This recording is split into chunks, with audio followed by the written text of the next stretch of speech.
9. Webale nnyo munnaffe gwakyatamula naffe ekiro kyayo nga tutuusaako amawulire agataliiko nfufu mu malala ge tulina.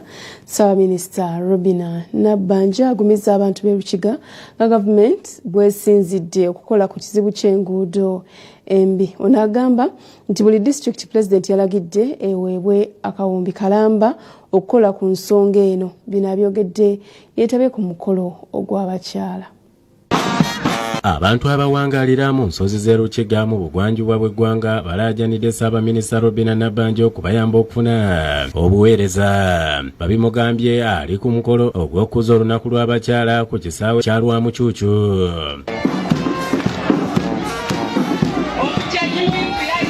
Ssente wa LC y'okutaano ow'ekitundu Robert Mbabazi Kakwerera abuulidde Ssaabaminisita ebizibu bye bayitamu naddala enkaayana z'ettaka Lwamucuucu ezimaze emyaka n'ebisiibo kosa okubakolera oluguudo lwa Muhanga Kisizi oluweza kilomita 6. Itaka egeri kusitamibwa hatiya right honorable prime minister.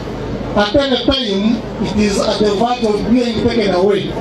Eyiri kugambira ebiri na bitano by'okwakataano Wakutwara Lukiga omukoti. This road from Muhanga to Kisizi was promised long ago to be tarmacked. I'm happy my brother Eddie, the OCD chairperson for Lwamucuucu yakigambaho kana inyera kukyamisiriza kugira ngo batuyambe bagikoreho kandi hamwe n'enguudo ya Rutobo akamwezi nayo. Ssaabaminisita mu kubaanukula abakakasizza nti gavumenti akukola ku nsonga zaabwe era nti pulezidenti yalagidde nti buli disitulikiti eweebwa akawumbi k'ensimbi okukola ku nguudo. Byonna tuza kubikola. Twatambula enguudo twazireeba niza kwizukya muzeeyi ng'oluguudo okalulaganiza. Akutidde abantu b'e Lukiga okwenyigira mu nteekateeka za gavumenti naddala ez'enkulaakulana. So government yetu ya NRM yagamba we want to involve everybody nukwesi yetu ekulakulani.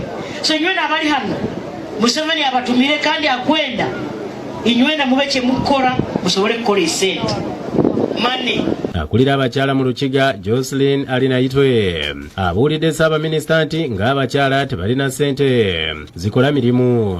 Omukolo guno okwegesa kw'abantu abo boona titwaba kikajuba Kwa mwendo mwetukena kwa jina mutewatuine sente twakolesile programu ez'obuunda za radio tubasa kwegeseza n'abantu mwenu facilitation yeitu omu women councils niche munonga. Ogw'abakyala gutegekeddwawo omubaka omukyalo ow'ekitundu Caroline Katusiime Muhwezi ng'akulaganira wamu ne gavumenti ez'ebitundu.